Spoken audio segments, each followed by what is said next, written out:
El amanecer en la ciudad de Sverdlovsk, hoy Ekaterimburgo, nunca fue tan vibrante como aquel 25 de enero de 1959. La nieve cubría las calles con un manto impoluto, pero 9 jóvenes corazones ardían con un fuego distinto, el ansia de aventura. Eran estudiantes y graduados de la Universidad Politécnica de los Urales, unidos por la pasión por la montaña y el esquí. Igor Dyatlov, el líder de 23 años, era valiente y meticuloso, con un carisma que inspiraba confianza. Lyudmila Dubinina, atleta nata, rezumaba determinación y dignidad en cada paso. Alexander Kolevatov, ingeniero en ciernes, soñaba con cartografiar cada cresta. Zina Kolmogorova, su fiel compañera, dominaba el esquí con elegancia y destreza. Rustem Slobodin, fotógrafo del grupo, documentaba cada huella en la nieve con reverencia.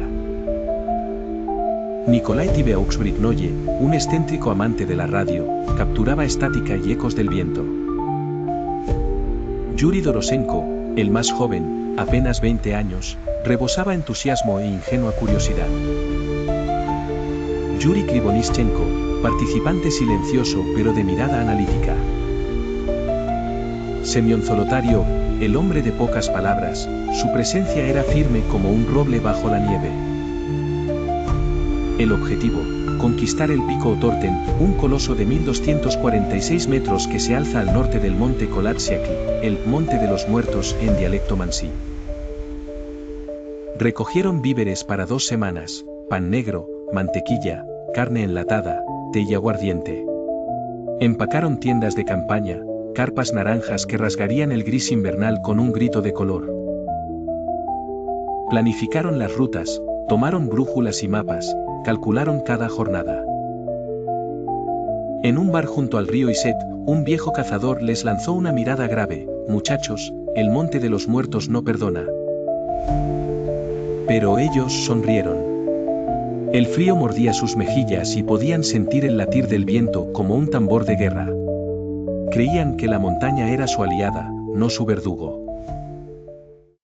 La última luz del crepúsculo dejó paso a la noche polar, y al cerrar su diario, Igor Dyatlov sabía que aquella sería la prueba más dura de sus vidas. La temperatura cayó hasta 30 grados C, el viento arremetía con rachas de 20 metros por segundo, y la nieve, tan fina como ceniza, se colaba por cada rendija de sus ropas. Con manos rígidas, clavaron las piquetas de la tienda en una ladera bajo la cima del paso Dyatlov. La carpa quedó tensa, casi geométrica, sus polos de madera colocados en forma de estrella para resistir el fuerte viento. Dentro, el calor de los hornillos de queroseno apenas rozaba la tela, cada exhalación de vapor helado convertía el interior en un pequeño escenario de humo azulado. Pasadas las 10, entre bostezos y risas cansadas, compartieron pan negro untado con mantequilla y un sorbo de té dulce.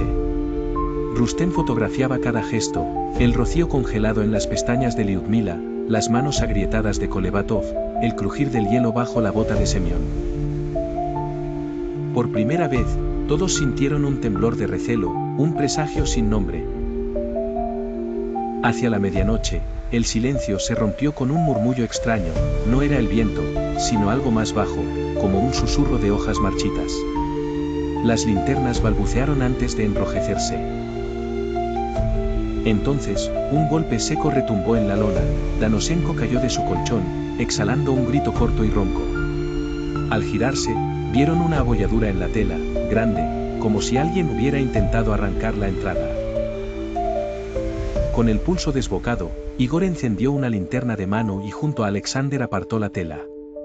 La nieve que había fuera estaba intacta, sin señales de avalancha, pero el borde de la carpa presentaba cortes marcados, como de cuchillo.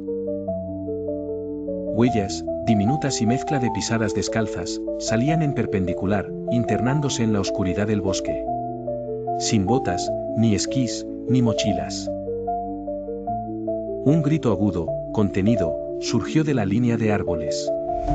Se asomaron, 2 figuras humanas recortadas contra la nieve, apenas visibles.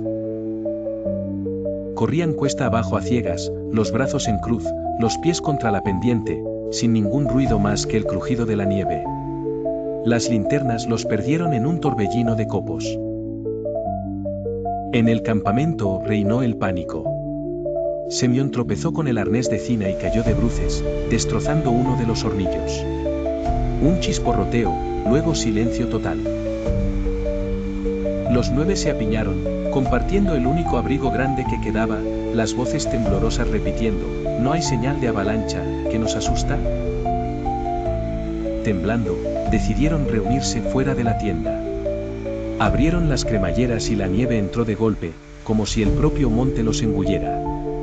El frío les lamió la piel y los desafíos se volvieron murmullos, avanzad conmigo, a la linde de los pinos.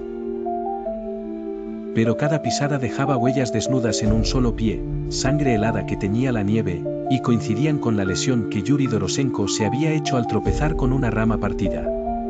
Al huir en pánico, su pie abierto dejó un rastro rojo sobre la nieve virgen. La noche se tragó sus últimos gritos. El paso Dyatlov, con su viento cortante y su silencio letal, acababa de reclamar sus primeras víctimas. El amanecer del 26 de febrero de 1959 no trajo alivio. Fue cuando el equipo de rescate, tras días de búsqueda infructuosa, divisó finalmente la tienda naranja. No estaba enterrada por la nieve, como esperaban, sino semidoblada sobre sí misma, con las lonas desgarradas desde adentro. Aquello no tenía sentido. Los expertos revisaron cada rincón. Las mochilas estaban alineadas cuidadosamente, los zapatos también. Pero no había nadie dentro. Solo un rastro. Huellas. Huellas descalzas en la nieve. Algunas mostraban un pie desnudo. Otras, solo calcetines. Los investigadores las siguieron en silencio. A 500 metros, entre la maleza, aparecieron los primeros cuerpos.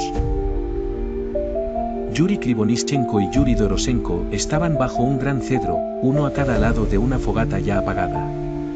Sus manos estaban destrozadas, como si hubieran intentado trepar desesperadamente.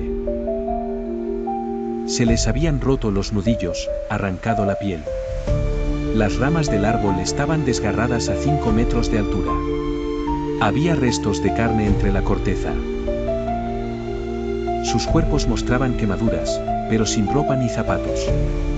Congelados. Desnudos. Aterrados. ¿Por qué? Más arriba, en dirección opuesta, se encontraron 3 cuerpos más, Igor Dyatlov, Zinaida Kolmogorova y Rustem Slobodin. Estaban separados por pocos metros, como si hubieran intentado regresar a la tienda.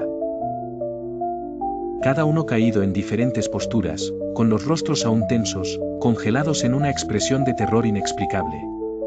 Rustem tenía una fractura de cráneo. No fue una caída. No pudo serlo. Alguien, o algo, lo golpeó con una fuerza brutal. Pero no había marcas externas. Ni contusiones. Solo el cráneo roto. Zinaida tenía las manos cubiertas de sangre seca. Sus uñas estaban desgarradas, como si hubiera arañado algo o a alguien. Igor, el líder, estaba boca arriba, como si hubiera enfrentado de frente aquello que los cazaba. Pero faltaban 4. Pasaron días antes de hallarlos. Enterrados bajo más de 3 metros de nieve, en una especie de lecho natural, como si hubieran buscado refugio. Pero lo que encontraron allí era aún peor. Lyudmila Dubinina tenía la lengua arrancada de raíz. Faltaban sus ojos. El pecho colapsado, como si algo la hubiera comprimido con una fuerza antinatural. Alexander Kolevatov presentaba el rostro deformado, la nariz rota, el cuello torcido en un ángulo imposible. Semyon Zolotario, con el rostro congelado en una mueca de horror, tenía el pecho aplastado, sin marcas externas. El trauma era interno.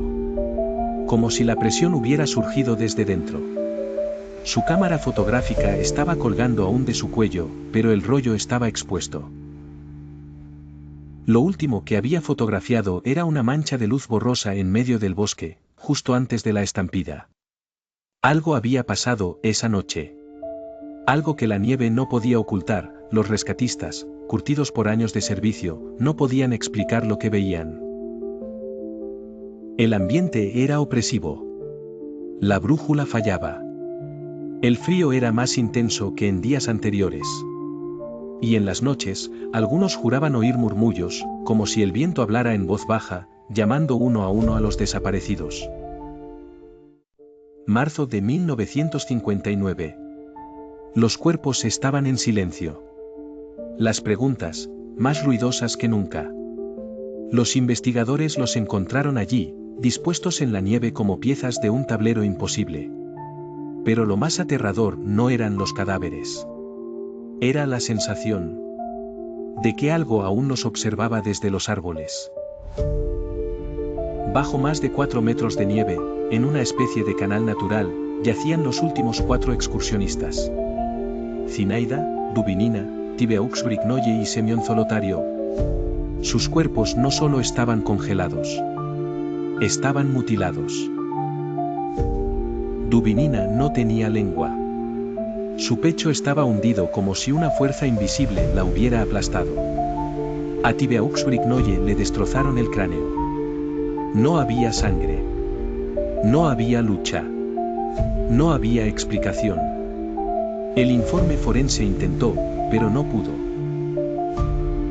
El daño fue causado por una fuerza de gran energía, pero sin signos externos de trauma.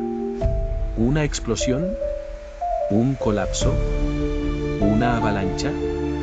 Ninguna teoría encajaba. Porque no había rastro alguno, ni ruido, ni huellas extrañas. Solo el silencio. Y entonces apareció el rollo 33. Una fotografía. Borrosa. Pero inequívoca. Una mancha de luz. Entre los árboles. Demasiado baja para ser una estrella. Demasiado firme para ser niebla. Demasiado inteligente en su presencia. Algunos hablaron de pruebas secretas del ejército. Otros, de fenómenos naturales aún no comprendidos. Pero hubo quienes susurraron algo peor, que en el paso Dyatlov, en ciertas noches, el velo entre realidades se rasga. Que aquello que habita entre mundos, se arrastra hasta el nuestro. Que esos 9 jóvenes no murieron por frío o accidente, sino porque vieron lo que no debían ver. El caso fue cerrado. Clasificado. Silenciado. El informe oficial rezaba: los excursionistas murieron por una fuerza desconocida. Y eso fue todo. Nada más.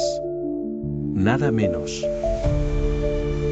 Pero si alguna vez subes al monte Holatziag, y la nieve cae sin viento, y sientes que no estás solo, no mires atrás. Y sobre todo, no mires al cielo. Esta historia ha sido contada y ocultada por décadas. Algunos la llaman mito. Otros, coincidencia. Pero entre los viejos montañistas de los Urales, sigue viva. Porque lo inexplicable no muere. Solo espera. Aquel invierno, en lo más profundo de los Urales, 9 almas se perdieron sin que nadie pudiera explicar por qué. Las huellas quedaron, pero las respuestas nunca llegaron. Cada teoría abre más preguntas, y el eco del paso Dyatlov sigue retumbando entre la nieve y el tiempo. Algunos dicen que fue el viento. Otros, que algo los encontró primero. Esta historia no termina, solo se oculta. Si quieres seguir descubriendo los misterios que la historia no ha podido enterrar, suscríbete. Porque hay verdades que no mueren, solo esperan ser contadas.